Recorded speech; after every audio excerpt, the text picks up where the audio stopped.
غور سے سنو کسی دوستو۔ ظالم سے ڈرنا مت، کسی مظلوم پر اپنا جبر یا اپنی طاقت کا استعمال نہیں کرنا، کسی کمزور پر طاقت کا استعمال نہیں، اور کسی ظالم سے ڈرنا نہیں۔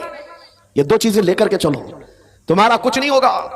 کلمہ طیبہ پڑھا ہے اور میرے نبی کی امت میں ہو، موت تو یوں بھی کسی بستر پر آنی ہی ہے، اور جب موت آنا ہی ہے تو میرے نبی کی سنتوں پر آ جائے، حضور کی محبت میں آ جائے، کیا فرق پڑتا ہے؟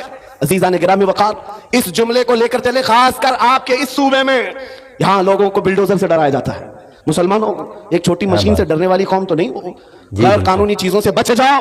بلڈوزر کیا کئی اس سے بڑی مشینیں بھی آئیں، تمہیں ہلانا نہیں چاہیے۔ ہاں، زیادہ سے زیادہ غیر قانونی یا پھر کسی طرح سے اپنے ہوس کے لیے مکانوں کو یا دیواروں کو گرایا جا سکتا ہے، لیکن مضبوط عشق رسول ہو، اس سے بڑی طاقتیں بھی تمہارے سینے سے عشق رسول نہیں چھین سکتی، نہیں چھین سکتی۔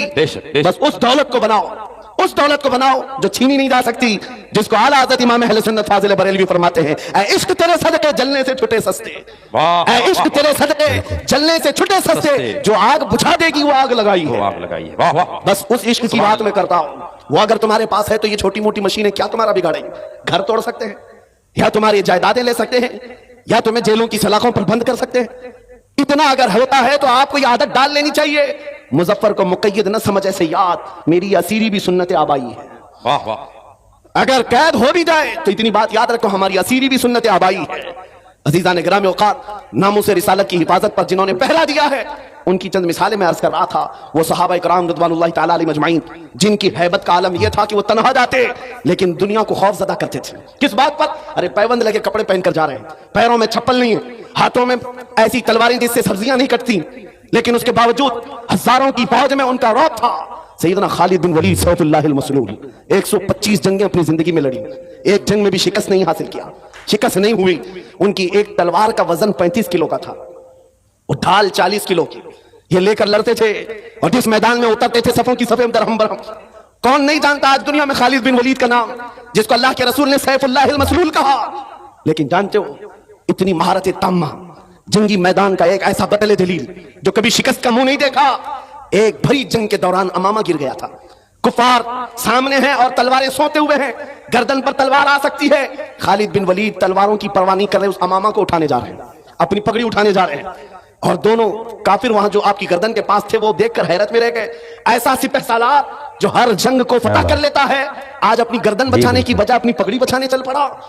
یہ تو جنگ کے ہنر نہیں ہوتے، ایک چھوٹا سپاہی بھی ایسی غلطی نہیں کرتا۔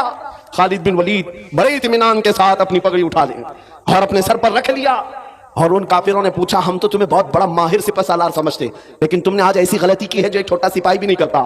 ہم اپنی تلواریں، ننگی تلواریں تمہاری گردن تک لا چکے تھے، اور تم اس پگڑی کے پیچھے بھاگ رہے تھے، ابھی گردن الگ کر دیتے ہم۔ خالد بن ولید نے کہا، پھر الگ کیا کیوں نہیں؟ پھر انتظار کیوں کر رہے تھے؟ الگ کیا کیوں نہیں؟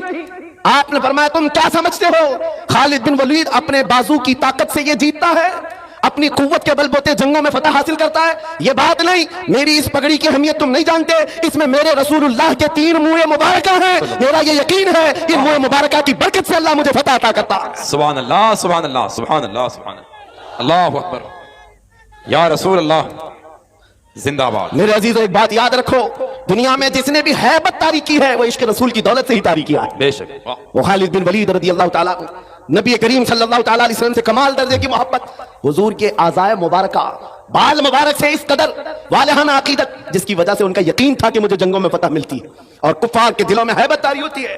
آپ کو پتہ ہے تاریخ میں آپ جھانک کر کے دیکھیں، برابر بھی آر نہیں ہے، میں اس منبر پر کھڑا ہوں جہاں میرا استاد ہی نہیں، استاد کا استاد کا استاد بھی بیٹھا ہوا ہے۔ سبحان اللہ، سبحان اللہ۔ میرے عزیزو، یہ ان بزرگوں کی خوشا چینی کی اور ان کے کفش برداری کی اللہ تبارک و تعالیٰ نے جو انعام کے طور پہ قسمت عطا کی ہے، جو آپ کے سامنے ہے۔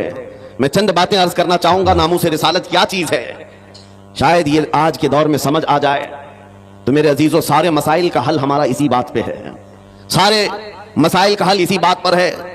ہم بہت سالوں سے تقریر کر رہے ہیں اور دیکھتے ہیں جہاں جاتے ہیں لوگ ہم سے یہی کہتے ہیں، یہاں نشہ عام ہے، نشہ پر کچھ بول دیں، یہاں بے پردگی ہے، بے پردگی کے متعلق کچھ بتا دیں، جہالت بہت زیادہ ہے، یہاں اس پر بھی بول دیں، یہاں پر بدماشی بہت زیادہ ہے، لوگوں کے نوجوانوں کی عیاشیاں زیادہ ہیں، اس پر بول دیں۔ ہزاروں مسائل ہیں ہماری امت کے، کن کن باتوں پر گفتگو کی جائے اور کس کس عنوان پر خطاب کیا جائے۔ میں نے بہت قریب سے دیکھا، شراب پر بولو، نشہ پر بولو، بے پردگی پر بولو، جہالت کے متعلق بولو، یہ اتنے مسائل ہیں کہ ان کا شمار ممکن نہیں ہے.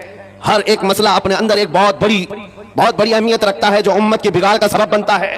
پھر ہم نے وہی بات کرنی شروع کی جو 100 سال پہلے اقبال نے کہا تھا، اس امت کی ترقی کا راز ایک ہی ہے، اس امت کے تمام مسائل کا حل ایک ہی ہے، سبب کچھ اور ہے جسے تو خود سمجھتا ہے، سوال بندہ مومن کا بے زری سے نہیں. اقبال نے کہا تھا، وہی بات میں آج آپ کو دہرا رہا ہوں، ہماری ترقی کا راز صرف ایک ہی ہے جو اقبال نے 10 سال یورپ کی زمین خاک چھان کر کے واپس آ کر کے اپنی قوم کو بتایا تھا. یورپ تو ترقی کر رہا ہے سائنس پر، یورپ تو ترقی کر رہا ہے میتھمیٹکس پر، یورپ تو ترقی کر رہا ہے فزکس پر، الجبرا پر، نہ جانے کتنے علوم و فنون پر، لیکن میں نے جو 10 سالوں کی زندگی میں دیکھا، ہماری قوم کی عزت اور ان کا ارتقاء، ان کی ترقی کا راز نہ یہ سارے میدانوں میں ہے، نہ ہی یہ سائنس میتھمیٹکس فزکس الجبرا میں ہے، بلکہ اس امت کا راز صرف اتنا ہے کہ محمد سے وفا تو نے تو ہم تیرے ہیں، کہ محمد سے وفا تو نے تو ہم تیرے ہیں. یہ جہاں چیز ہے کیا لوح قلم تیرے ہو، قلم تیرے ہیں. واہ واہ اللہ اکبر. پورا مجمع جواب دے حاضر آگے. میرے عزیزو، یہی وہ عنصر ہے، یہی وہ راز ہے جس کو لے کر اکابر بنے ہیں. نبی کریم صلی اللہ تعالی علیہ وسلم کا کمال درجے سے عشق کرنا حضور کے ساتھ ایک ایسا عنصر ہے، یہ ایک ایسا وصف ہے جو انسان کو اوج ثریا پر پہنچاتا ہے. میں ایک بات اکثر کہا کرتا ہوں میرے اپنے بیانوں میں کہ ایک فارمولا سن کر کے چلو مبارک پور والوں، ان کی بات کرو ہر دل پہ راج کرو. ہائے ہائے ہائے واہ واہ واہ. حضور پاک کی بات کرو ہر دل پہ راج کرو. یہ ہم نے دیکھا ہے کیا بات. قوم میں جو زندہ ہیں آج بھی نام وہ حضور پاک کے نام کی برکت سے زندہ ہے. سبحان اللہ. اقبال نے کہا تھا شاعر مشرق نے، آبرو ماں زنام مصطفیٰ است، ہم سب کی عزت و آبرو مصطفیٰ کے نام سے وابستہ ہے. کیا بات ہے. واہ واہ. ہر چے دری دنیا باد مصطفیٰ است، جو کچھ بھی اس دنیا میں ہے وہ مصطفیٰ کے بعد ہے. قیصر اور کسریٰ بھی تھر تھر کانپتے تھے. اب وہ ننگی پیٹھ پر پیپل کے درخت کے نیچے سونے والا غلام رسول، لیکن پوری دنیا طاقت کا لوہا مانتی تھی. وجہ کیا ہے؟ وہ عشق رسول سے بھرا ہوا سینہ لے کر چلتا تھا. عمر فاروق کے پاس سب سے بڑی چیز کیا تھی جانتے ہو؟ ایک بار آپ کو جب امیر المومنین کہہ کر پکارا گیا، آپ کے آنسو نکل آئے. لوگوں سے کہا، اے لوگوں سنو، میں اپنی حیثیت بتاتا ہوں. میری حیثیت کیا ہے؟ میں خطاب کا بیٹا عمر ہوں. بچپن میں مجھ سے 2 بکریاں نہیں سنبھالی جاتی، میرے باپ سے میں روز مار کھاتا تھا. میں بکریوں کو سنبھال نہیں پاتا، میرے باپ مجھے روز مارتے تھے. خطاب کا بیٹا وہ عمر ہوں. لیکن آج اس دور میں 36 لاکھ اسکوائر کلومیٹر پر تنہا عمر کی نگرانی ہے. مصر بھی، فلسطین بھی، عراق بھی، شام بھی، یمن بھی، عرب کا یہ حجاز و نجد کا علاقہ پورا ایک عمر ابن خطاب کی نگرانی میں چل رہا تھا. جو اس دور کے تقریباً 36 لاکھ اسکوائر کلومیٹر کی بات ہوتی ہے، تنہا نگرانی چل رہی ہے. لیکن اس عمر ابن خطاب نے یہ نہیں کہا یہ میں نے اپنے طاقت کے بلبوتے تم پر حکمرانی قائم کی ہے، میں اپنے عدل کے بلبوتے تم پر اس حکمرانی کا تخت بچھایا ہے. نہیں، لوگوں سے کہا کہ اے لوگوں، یہ جو آج مجھے حیثیت ملی ہے اس لیے نہیں کہ خطاب کا بیٹا عمر ہوں، اس لیے کہ محمد عربی کا غلام عمر